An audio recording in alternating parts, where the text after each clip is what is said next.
This is You Don't Say with Rick and Donna Martinez. Well, can you imagine being an employee in a North Carolina prison and knowing what you're going to face day in and day out? In fact, we have a story. It just has happened again. This was on Thursday afternoon. A correctional officer was attacked. This was in Pasquotank Correctional Institution in Elizabeth City. Thankfully, this time it was non-life-threatening injuries. And, of course, we have had corrections officers who have died in the line of duty over the past several months. Well, one of the organizations that is very concerned about this and other issues related to state of North Carolina employees is SEANC. That is the State Association of State Employees Association of North Carolina. And a new person is at the helm of this organization. He's been on the job for just a couple of months. His name is Rob Broome. He's the new executive director, and he's joining us now. Rob, welcome to the program. Thank you, Donna. Good morning. Well, I'll tell you what, it's just a story you just cringe to even hear about, and now we've got another corrections officer attacked while on the job. I mean, that's something that I think the vast majority of us just have trouble relating to. Terrible. Absolutely. And, you know, to be honest with you, Donna, what surprises me is not the fact that this happened or that it was reported yesterday. It's the fact that this happens with alarming frequency in North Carolina. Yeah, that's right. In fact, on average, a corrections officer is assaulted every 8 hours in North Carolina prisons. In fact, you know, that piece of data came to light a couple of years ago, I think it was, when Pat McCrory was still in the governor's office, and it was stunning. Once that data piece came out, I think the governor was pretty surprised by that. I know, Rick, you were there at that point in the administration. We were putting this together for a State of the State speech, and I got the raw numbers from the Department of Public Safety. And I did the math, and at that time it was 12 hours. So things have not improved. And even the corrections officials, kind of questioned me on that because when the governor says something, everything is always fact checked. It was amazing, and I'm sad to hear that the numbers, unfortunately, the attacks have gotten to be, more frequent. Right, and what brought a lot of media attention to the situation in our prisons last year. And it's what's got a lot of legislator and lawmaker focus on it this year, were, of course, the 5 deaths of corrections officers and other prison staff at the 2 facilities, Pasquotank and Bertie as well. And what I think that highlights is the fact you also have to go back and look and understand that it had been almost, I believe, 40 years since a corrections employee had lost their life in the line of duty. And I think that illustrates, though, how severe this problem has become. Our corrections officers and prison staff go to work every day at a severe disadvantage. They are risking their lives because they haven't been given the appropriate resources and the staffing necessary to do their job safely. One thing that we're finding is that evidently in at least some of the prisons, they are not just understaffed for a short period of time, but they were continually understaffed. Absolutely. And the people are actually working on the job before they've received all of their training. It is an extensive problem, and we do applaud Governor Cooper and Secretary Hooks for the strides that they're making in helping solve that problem, especially on the training side. But understaffing is a major issue within North Carolina prisons. The average prison in North Carolina operates right now with about a 25% vacancy rate. We estimate that approximately 1,400 officers need to be hired just to meet current staffing needs. Do you know what the average salary of a corrections officer is? Yes, it's basically it's barely a livable wage. Starting salary for a corrections officer is, I believe, just a shade over $30,000. A corrections officer 3 makes just a little over $33,000 a year. How long does it take to get from rookie to corrections officer 3? I don't know the answer to that question, but I do know that the more important thing is that we are not paying any of these folks enough for the risks that they face every day, and it's that lack of pay that is harming our ability to recruit new folks to help fill that 25% vacancy rate. And let me make a pitch for this, because this was something that obviously has been a burr under my saddle for a long time. And we love to thank veterans like me for your service, and police officers, pat them on the back, and first responders and all this sort of thing. But the reality is that a police officer, a fireman, for any first responder, their actual time in danger is relatively small, compared to what they, the totality of their day. A corrections officer has to go face to face with the most dangerous people in North Carolina, which is why they're behind bars. That's part of their job. And yet we don't pat them on the back. We don't, erect statues to them. And we don't brag that the average pay of a corrections officer is $50,000 a year. Yeah, and what you're referring to is the issue with teachers. And I know, Rob, I'm not going to put you in the uncomfortable position of pitting the folks that you represent against teachers. But the legislature has moved on teachers the past several years with raise after raise after raise. We know that the average salary, as Rick referred to, is now $51,000 plus.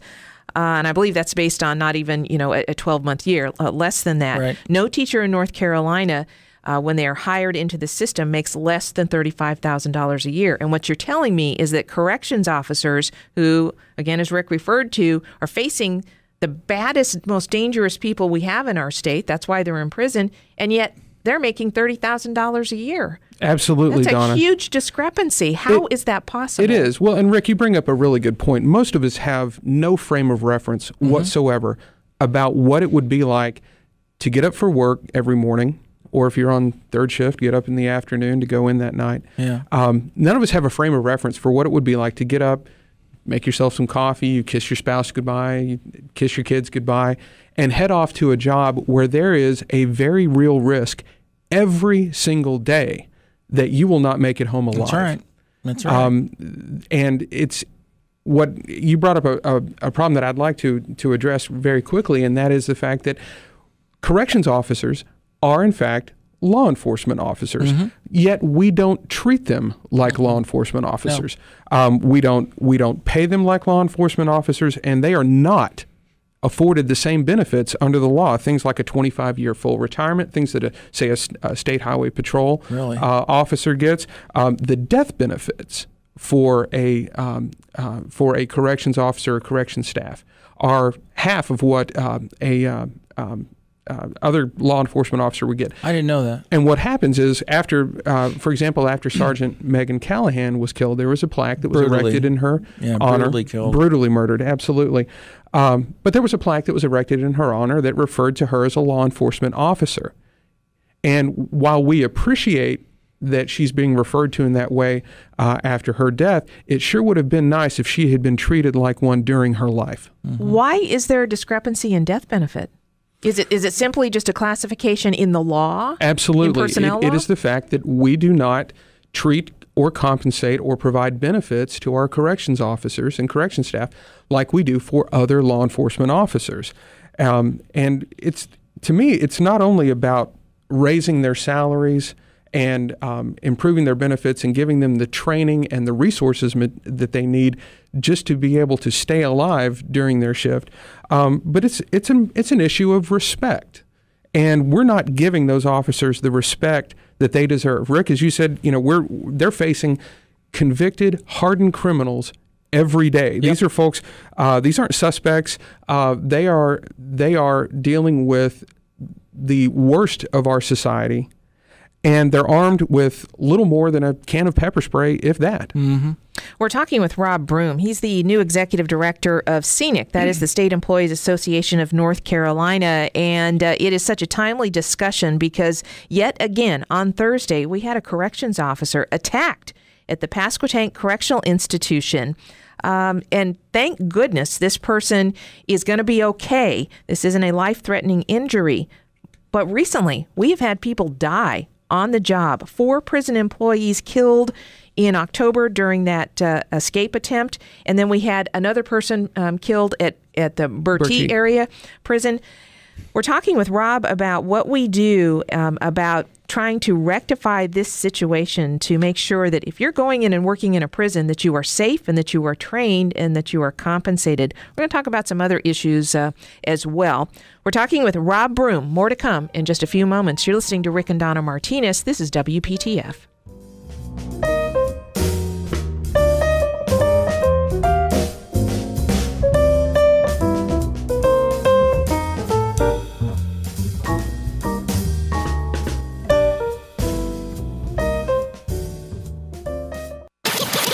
This is You Don't Say with Rick and Donna Martinez. Well, if you think your job is tough, imagine if you are a corrections officer in a North Carolina prison, really not knowing what your day is going to bring you when it is your job to maintain order, etc., in a North Carolina prison. On Thursday, we had another officer attacked by an inmate. Thankfully, this female officer is going to be okay.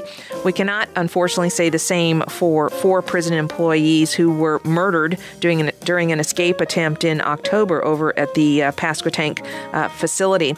Rob Broome represents the State Employees Association of North Carolina. They have about 50,000 members, state employees, and we've been talking with him about this. Rob, we've got Jimmy in Chapel Hill on the line. Jimmy wants to weigh in on the issue of these corrections officers. Jimmy, welcome. You're on with Rob Broome. Look, I'm going to be upfront with y'all today. Y'all are making me sick to my gut about these correction officers. These people, if they weren't making $30,000 in a prison, we'd be making $20,000 flipping burgers at McDonald's. Now, let me finish. 75% of the officers in this country, and I'm going to say it up front as a fact in my mind, are a bunch of uneducated.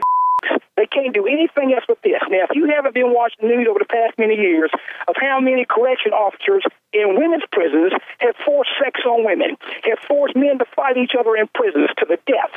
Even your women correction officers have forced sex on women. You've got people in there. If you don't get the best people you can get, this is what you're going to get. You can't beat the crap out of people you work with every day and expect not to get the crap beat back out of you. And I'll hang up and let you comment on that. Hey, Jimmy, which prison were you in? I've never been in prison, but I've worked in a lot of them doing IT work over the past many years. Okay. I'm also a state employee. And I'm going to tell you, I don't know where you get your information, but I'm not saying every one of them. But you have. Well, then wait a minute, Jimmy. Jimmy, let me ask you a question. Based on your experience, you said, I'm not saying every one of them. How many of them? Well, I will say at least 50% of them are thugs, at least. Okay. All right. Well, Jimmy, I don't know where you're getting that. I'll tell you what, I wouldn't want to be a corrections officer. Frankly, I don't have the confidence to be able to do that, and I wouldn't want to work in that environment. And that's why I think those people who choose to do that work need to be adequately trained and compensated for being in danger. I'm not quite sure why you're so angry about that, Well, Jimmy, let me ask you another question. If you are aware of incidences in which corrections officers have been forced prisoners to fight or women to have sex, have you reported this? Look, I don't have to. It's been on the news. You don't have to. It's been on the news. Wait a minute, Jimmy. Jimmy, Jimmy, would you just please listen to me? Why is it that you, as an upstanding employee of the state of North Carolina, feel that you don't have to report this?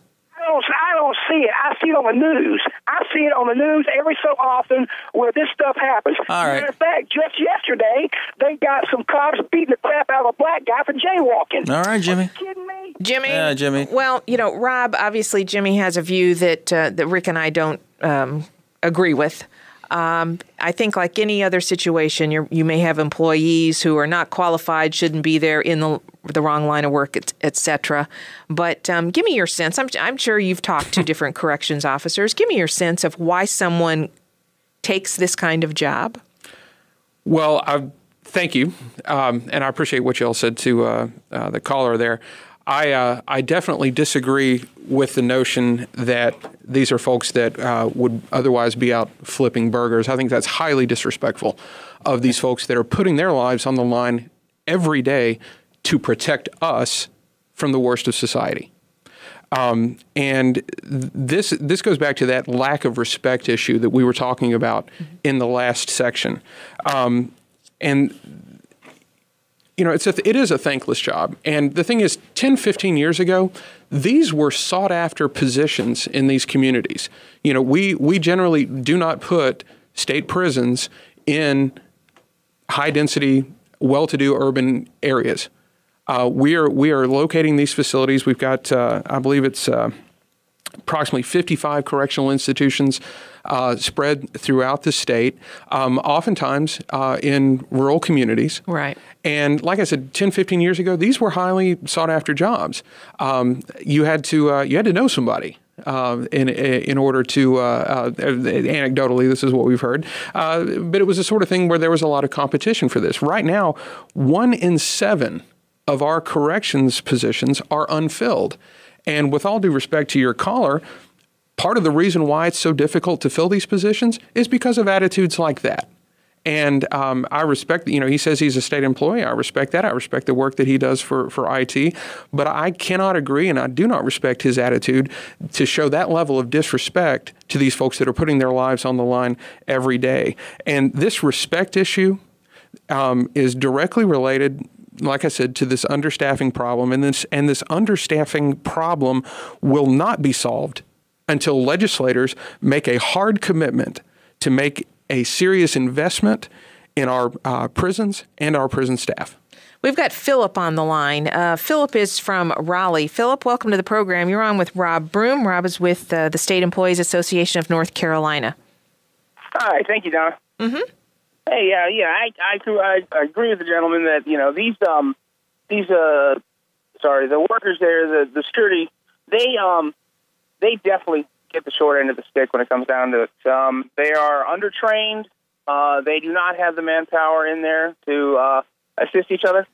And it all comes down to legislators who don't want to pay for themselves or want to shove it onto a privatized company that will end up, treating the prisoners even worse than they are treated now. And I'm not saying it's the security guards that do it. I'm saying it's the prisons that are run by these privatized companies that want to save a buck wherever they can. They treat the prisoners, shove them into horrible cell conditions, and then these prisoners go overreact and end up killing people trying to get out of it. So, okay, Philip, appreciate you bringing that perspective to the show. Rob, when you talk to legislators, are they aware that this seems to be a serious problem that is kind of ongoing, particularly with the inability to fill all the positions and people coming who do accept the jobs, then they aren't even fully trained before they are put into situations that can be very, very dangerous? We are encouraged by the fact that yes, it seems that legislators, it seems that the Cooper administration is very aware of the problem. I think that awareness could be better. I would encourage any lawmakers in the General Assembly that have prisons in their district to go out and take a look at those facilities firsthand, get an understanding of what it's like when you walk behind those walls and you hear the clink of those doors. And I can't even imagine that. That's a scary thing. Right, and recognize that you're in there with some of the scariest folks that we have in our society. And I would think that if you're an employee and you're then find yourself for the first time in that situation, you're probably the first person to want to make sure that, hey, am I properly trained? Hey, do I know exactly how to react? I mean, and that's where I think you get into this area where they really are law enforcement officials. Right. Who are, because just like a police officer who is called to the scene of something, they don't know what is happening. And they're not quite sure what the situation is, who may have a weapon, because we know in prisons that somehow, even though with all the security, there are times when prisoners have weapons. Right. And they can end up hurting people. So it's a really, really tough situation. And we've got to face this here in North Carolina. Sadly, we've had we actually had 5 people killed, right? Yes. 4 at Pasquotank, 1 at Bertie. Yes. In the facilities there. And on Thursday, we had another corrections officer attacked. Now, thankfully, she's going to be okay. But this is an ongoing problem. That's why we're talking about it with Rob Broome. He is with SEANC. Now, when we come back, we're going to hear from a number of you who want to talk with Rob about this. So Joe, Ray, William, please hang on. We'll have more with Rob Broome from SEANC when we return. You're listening to Rick and Donna Martinez. This is You Don't Say with Rick and Donna Martinez. Would you want to be a corrections officer in a North Carolina prison? I mean, brass tacks, there's not a whole lot of people who want to do that kind of work. It's not exactly the most pleasant working conditions, as you can imagine. It's turned out to be sometimes a dangerous job as well. On Thursday, we had another corrections officer attacked. Thankfully, she's going to be okay. But we've had people killed over the past few months doing their jobs for us, folks, in there, trying to maintain order with some of the biggest and the baddest people. They're behind bars, after all. We're talking about the challenges going forward, whether it's training, whether it's pay. What is it in order to shore up this system? Rob Broome is our guest. He's the new executive director of the State Employees Association of North Carolina. Rob has been very gracious listening to all of you who have questions and comments about this. Let's go to Jacqueline. She's in Raleigh. She wants to talk about corrections officers. Welcome, Jacqueline. Good morning. I was just calling in to say I moved from New York to Raleigh and took a correction officer position, did everything over the computer, didn't give much thought about it. It was a job, and I was going to do my best.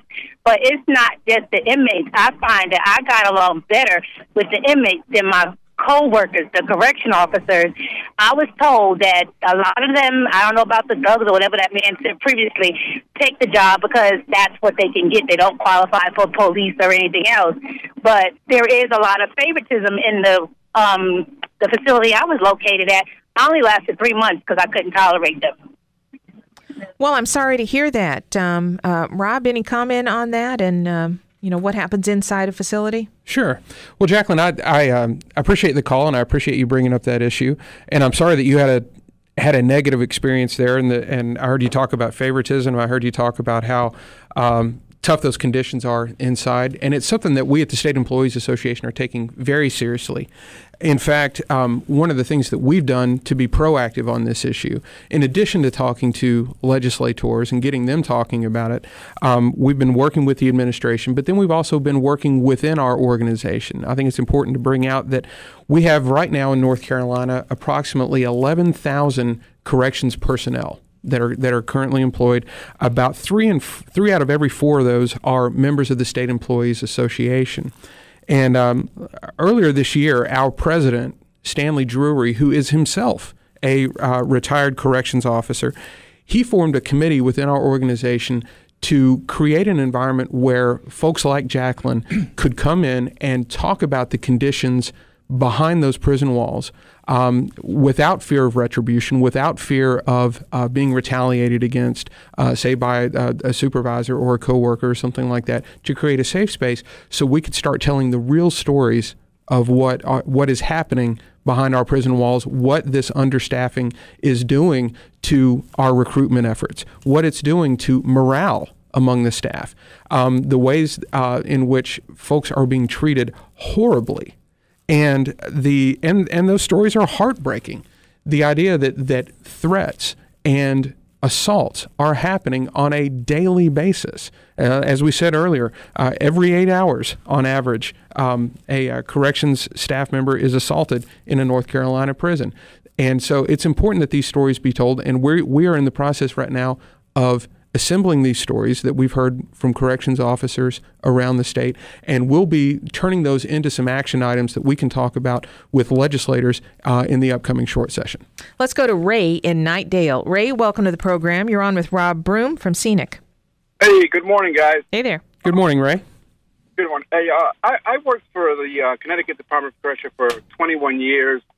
I started off as an officer, and I retired as a deputy warden, or what you would call here in North Carolina, assistant superintendent. And we moved here, and about a year later, I was at it again. I went down to the sheriff's office, and I started working for Sheriff Harrison. And I worked there for 11 years, and now I'm retired. And I think that one of the things that really struck me when I got here was that you can come to work for corrections or detention here, and you don't have to have any formal training. You have to have the training completed within 1 year. So in other words, other than having an orientation at the jail, that's all you need. And that's something that really, really bothered me when I got here. It's like, wait a minute.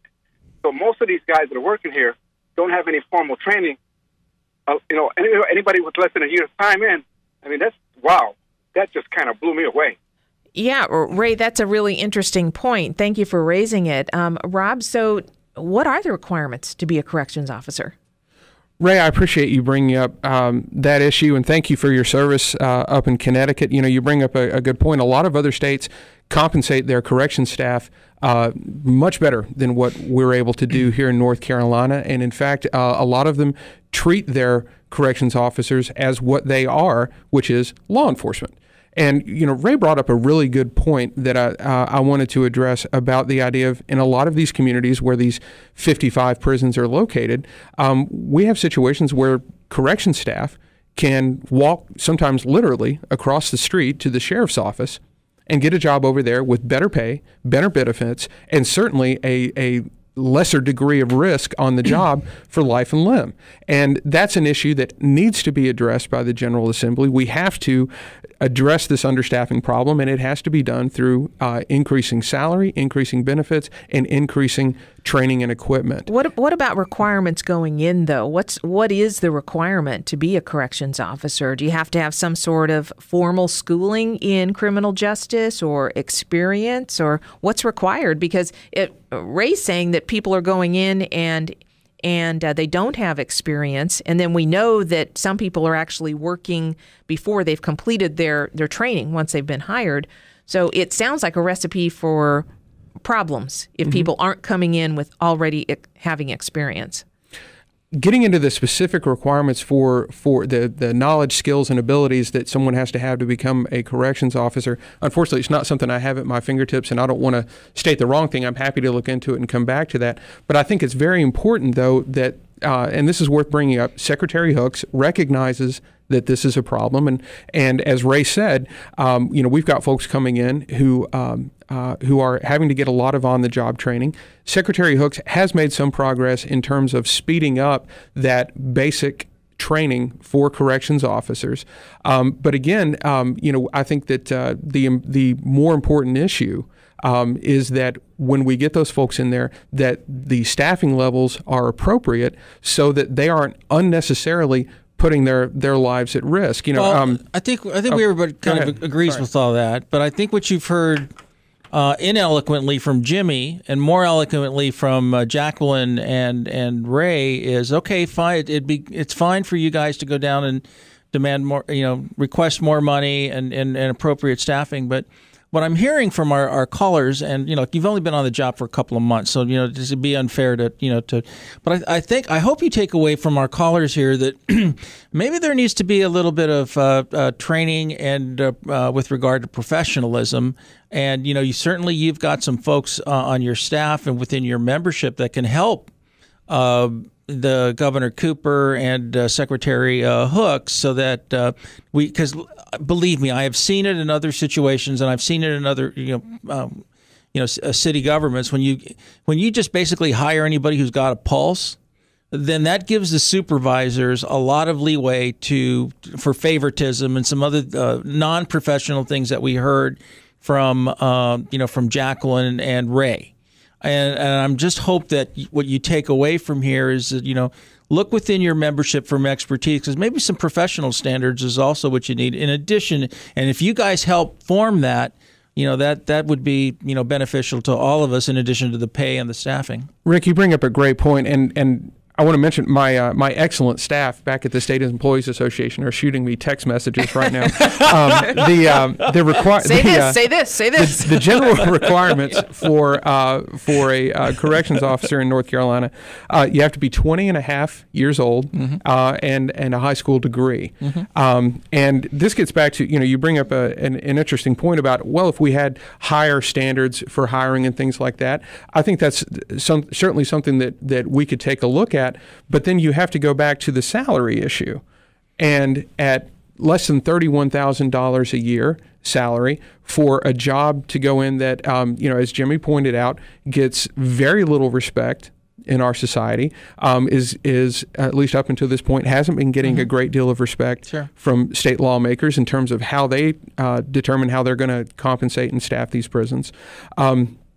It's going to make it difficult. Do we want folks in there with master's degrees and PhDs and folks that have extensive law enforcement experience outside the walls of a prison? No. If we want to set that standard, that's fine. but by golly, we need to compensate those folks appropriately. Well, no. I don't think anybody's asking for that. I think what you're hearing again from three callers was the fact was professionalism, and pay does not equate to professionalism or educational attainment. My point being is all you have to do is go into the military. All you need to get in there is a high school education and and we see how professional even a private is compared to somebody else. So I think you have an opportunity here to establish some professional standards, working with the state. Where that respect would come in, because if you don't have standards, then you're not going to get respect. Let's go to Harnett County. Check in with our friend William. William, welcome to the show. You're on with Rob Broome from SEANC. William, welcome to the show. Okay, we have to wait to get a minute plugged in here. So, okay, right. Looks like we don't have William. Let's try Joe in Carborough. Joe, welcome to the show. Everybody's making good points, some more eloquently than others.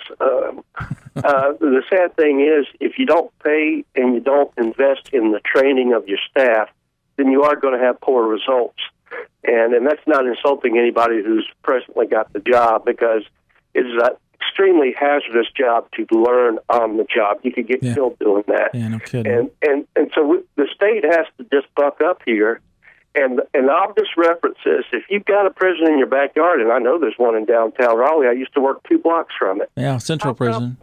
How comfortable would you be with a lower level of security and unqualified personnel that are letting people escape in your neighborhood? I don't think you'd sleep well at night.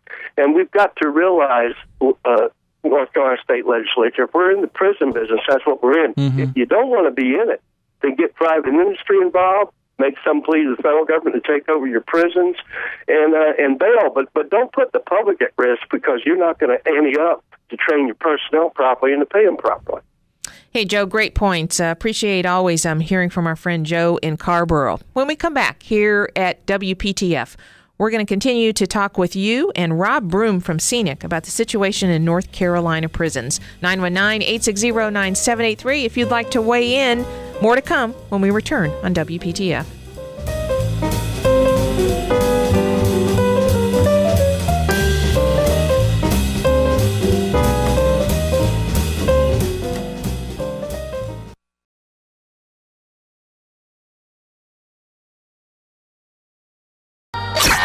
Rick and Donna Martinez, and You Don't Say. We're talking about the problem within North Carolina prisons, where you have people who clearly, are outside of the norms of society. They have been convicted of crimes and they're behind bars, paying their dues, so to speak, for the crime that they have committed. Well, imagine if you're one of the people who's working for the state of North Carolina inside those prison walls, and I believe there's 55 of them around the state, a lot of them located in rural areas, and you're there trying to do your job, and yet you get attacked. We've had prison employees killed, 4 killed at Pasquotank Correctional Institution in Elizabeth City, 1 killed at the Bertie facility, and then yesterday we had someone attacked. Thankfully, she's going to be okay, but that officer attacked inside a North Carolina prison. Would you want to be a corrections officer? And what is the issue? Is it pay? Is it training? What should the legislature do? 919-860-9783. We're talking about this with Rob Broome, who is the Executive Director of the State Employees Association of North Carolina. Let's check in with William from Harnett County. William, welcome to the program. Thank you for your patience. You're on with Rob Broome. Can you hear me this time? Sure can, William. Go ahead with your question. I don't have a question. I was just going to make the same comment. All the way, in quotes, that Jacqueline said, the staff is your biggest problem. I got up one morning, I couldn't go to work.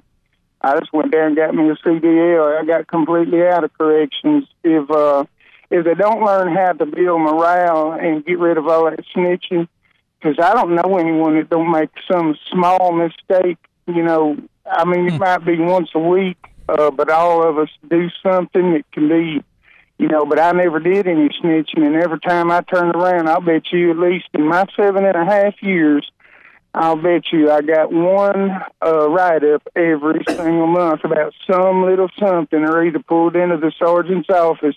Somebody said you did this or that. It might be, really, and it was always something very, very small.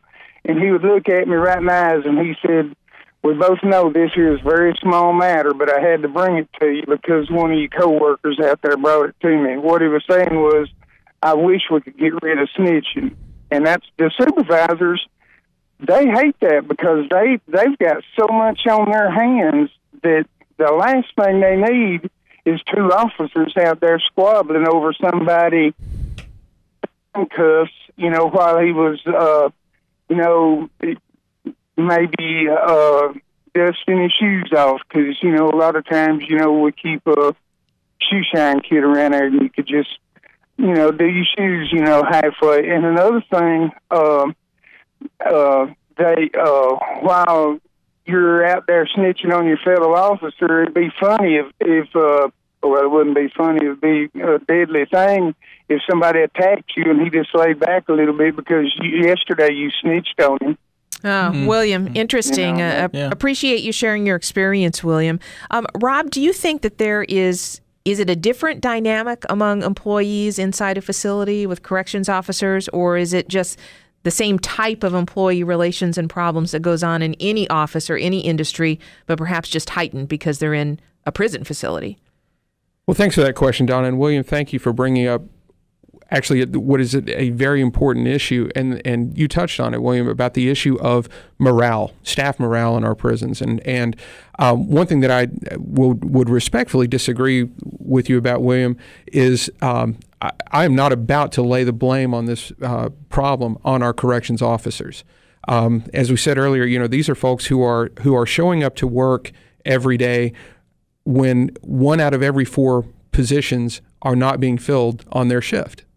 And I don't know how things would operate, say, here in the radio station if 25% of the folks that worked here didn't show up to work every day, or if you couldn't fill those positions, could you even be on the air? Not many operations can sustain a 25% or 28%, or sometimes, as we saw at Hyde Correctional, a 38% staff shortage. And it is incredibly demoralizing to go in and be in a situation, William mentioned a situation of 2 corrections officers standing there and talking to each other. From some of the corrections officers I've heard from, it'd be nice to be able to stand there and talk to another corrections officer, because you could have a situation in some of our facilities where, let's say, a prisoner has to be escorted to the medical facility. Well, for every one prisoner that has to be escorted, there have to be 2 corrections personnel that accompany that person to the medical facility. And sometimes that could leave a situation where you have one corrections officer that is left alone in charge of 120 prisoners who are watching all the time for weaknesses in the system. They could take charge of that situation anytime they want, and that's without weapons. And like I said earlier, very few people in North Carolina can really comprehend the dangers that these folks are facing every day, and they're going in underpaid. They're undercompensated. They are understaffed, and it has to be incredibly demoralizing. And we need to do something about that. Well, Rob, we know that it's important for each of us, just as citizens and taxpayers, to understand what is happening inside those prisons. But the reality is that the people who can make any changes or reforms to anything, whether it involves salary or staffing levels or whatever, are state legislators. They're coming back in a couple of months. Do you have any champions over there who understand what the issues are? We do. And I want to especially highlight Representative Bob Steinberg. And he has Where's he from?